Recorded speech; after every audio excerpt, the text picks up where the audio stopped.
Assalamualaikum, halo teman-teman. Selamat datang di Siti Prihatini Channel. Di sini saya akan menjelaskan tentang pembiayaan sumber internasional guna memenuhi tugas akhir dari mata kuliah Pasar Keuangan Internasional dengan dosen pengampu yang terhormat Bapak Toto Soekarnoto ME. Oh ya teman-teman, perkenalkan nama saya Siti Prihatini, saya dari Prodi Ekonomi Syariah semester 5E, Institut Agama Islam Bunga Bangsa Cirebon. Baik, langsung saja sumber pembiayaan internasional. Baik, poin-poin yang akan kita bahas di sini yaitu yang pertama ada tata kelola hutang perusahaan multinasional, kedua ada sumber hutang internasional, dan yang ketiga ada sumber modal internasional. Poin pertama yang akan kita bahas yaitu tentang tata kelola hutang perusahaan multinasional. Dalam mengelola hutang, perusahaan multinasional harus sangat hati-hati. Hal ini tidak saja memberikan beban tetap berupa pembayaran bunga ataupun kewajiban lainnya. Namun, kesalahan dalam menentukan jumlah kewajiban dan jangka waktu jatuh tempo akan membawa kesulitan keuangan bagi perusahaan. Denominasi hutang juga merupakan aspek yang menjadi bahan perhitungan dan pertimbangan bagi manajemen perusahaan multinasional.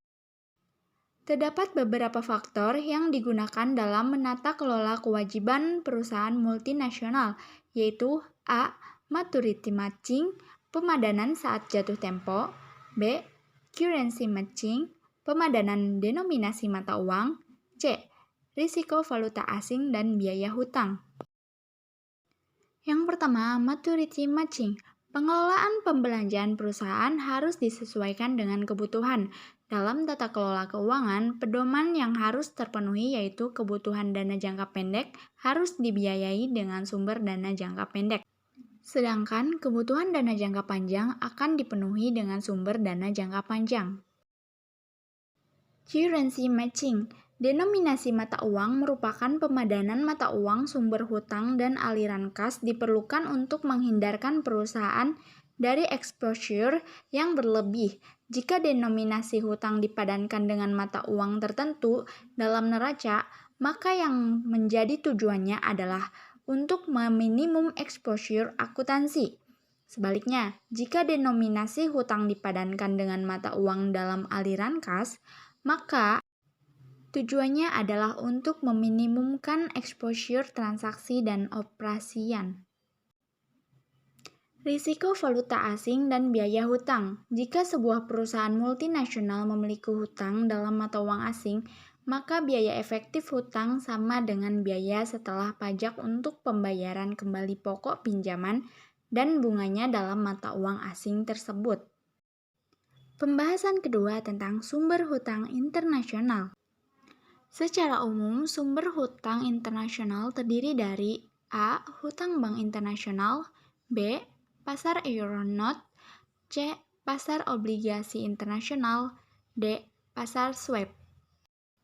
A. Hutang bank internasional. Pinjaman bank internasional umumnya diperoleh di pasar euro currency, sehingga sering disebut euro credit. Euro credit adalah kredit yang diberikan di luar negeri asal mata uang. Sebagai contoh euro dollar kredit, yaitu kredit dalam US dollar yang diberikan di luar Amerika. Euro credit memiliki spread yang rendah sehingga sangat menarik bagus deposan. Perbedaan antara suku bunga deposito dan pinjaman sering kurang dari 1%. B. Pasar Euronotes, yaitu suatu istilah kolektif yang digunakan untuk menggambarkan instrumen hutang jangka pendek dan menengah di pasar euro currency. Secara umum hanya terdapat dua kelompok besar instrumen keuangan di pasar Euronotes, yaitu satu yang dijamin underwritten facilities dan dua yang tidak dijamin non-underwritten facilities.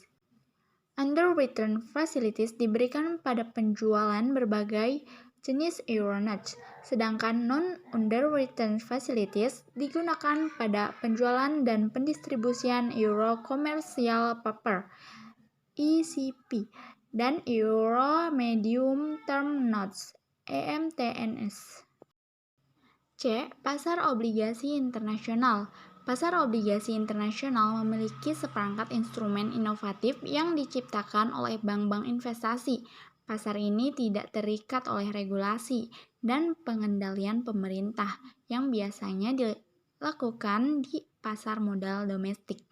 Obligasi internasional terbagi menjadi dua klasifikasi dasar, yaitu obligasi Eropa dan obligasi asing. Perbedaan antara kedua jenis obligasi ini terletak pada asal peminjam, domestik atau asing, dan satuan mata uang yang dipakai. D. Pasar swap.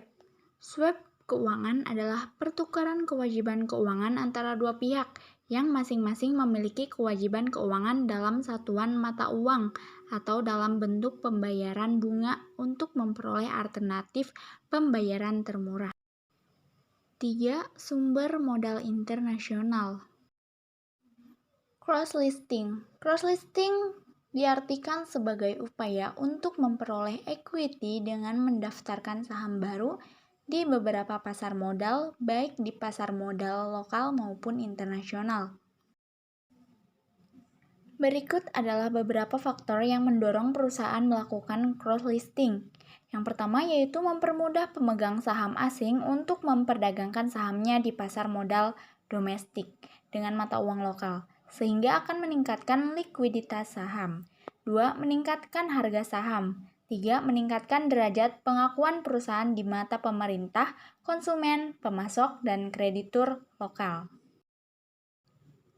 Keempat, menciptakan pasar sekunder bagi saham yang digunakan untuk mengakuisisi perusahaan lokal. 5. Meningkatkan derajat pengakuan perusahaan di mata pemerintah, konsumen, pemasok, dan kreditur lokal. 6. Menciptakan pasar sekunder bagi saham yang dibagikan kepada manajemen dan pekerja dari perusahaan anak di luar negeri. Kendala-kendala cross-listing. 1. Komitmen untuk menyediakan informasi aktual yang benar dan menyeluruh full disclosure mengenai kinerja perusahaan kepada publik. 2. Kewajiban untuk selalu membina kedekatan dengan pemodal asing. Penentuan tempat untuk melakukan cross-listing. Penentuan tempat cross-listing ditentukan oleh tujuan yang ingin dicapai. Apabila cross-listing ditujukan untuk mempersiapkan pasar bagi share swap, pasar sasaran yang dipilih adalah bursa efek tujuan penerbitan saham baru atau dilakukannya share swap. Jika cross-listing ditujukan untuk meraih rasa pengakuan dari stakeholder di host country atau untuk memberikan kompensasi bagi manajemen lokal dan pekerja, maka lokasi yang tepat adalah negara di mana perusahaan memiliki operasi fisik yang signifikan. Namun jika cross-listing ditujukan untuk meningkatkan likuiditas atas harga saham, maka akan dilakukan di bursa efek. Menerbitkan saham baru di pasar modal. 4 cara diantaranya yaitu: yang pertama, menjual saham hanya di satu bursa efek asing, direct share issue. Berikut adalah karakteristik dari direct share issue, yaitu: A. Saham hanya dijual di satu bursa efek asing. B. Penjaminan emisi dapat dilakukan seluruhnya atau hanya sebagian oleh perusahaan penjamin emisi di host country. C. Saham dapat dijual dalam mata uang negara tujuan atau dalam mata uang negara lain. D. Saham tidak harus terdaftar di bursa efek negara tujuan. 2. Menjual euro equity. Di beberapa negara sekaligus, baik pasar modal lokal dan modal asing, euro equity umumnya dikeluarkan oleh perusahaan yang membutuhkan dana modal dalam jumlah besar, di mana dana tersebut tidak mampu dipenuhi oleh pasar modal domestik. 3. Menjual saham perusahaan anak kepada pemodal host country. Penerbit saham perusahaan multinasional di host country dapat didorong oleh dua hal, yaitu: A. Guna mematuhi ketentuan pemerintah host country. Host government biasanya menyarankan setiap perusahaan asing untuk mengajak mitra bisnis lokal dengan proporsi kepemilikan tertentu. B. Guna meningkatkan citra perusahaan di mata stakeholder di host country, yaitu melalui penjualan saham kepada pemodal lokal. Perusahaan ingin melibatkan pemodal lokal dalam kepemilikan perusahaan, sehingga dapat memperlancar operasi perusahaan di host country. Dan yang terakhir, menjual saham kepada perusahaan asing sebagai bagian dari strategis aliansi. Aliansi strategis umumnya dibentuk untuk memperoleh sinergi usaha. Perusahaan-perusahaan terlibat dalam aliansi strategis dapat saling mencurahkan keunggulan bersaingnya untuk kepentingan bersama atau saling berbagi biaya investasi bersama yang cukup besar apabila ditanggung sendiri. Nah, teman-teman, itulah sedikit penjelasan tentang sumber pembiayaan internasional. Kurang lebihnya mohon maaf. Wabillahi taufiq walhidayah. Wassalamualaikum warahmatullahi wabarakatuh. Terima kasih.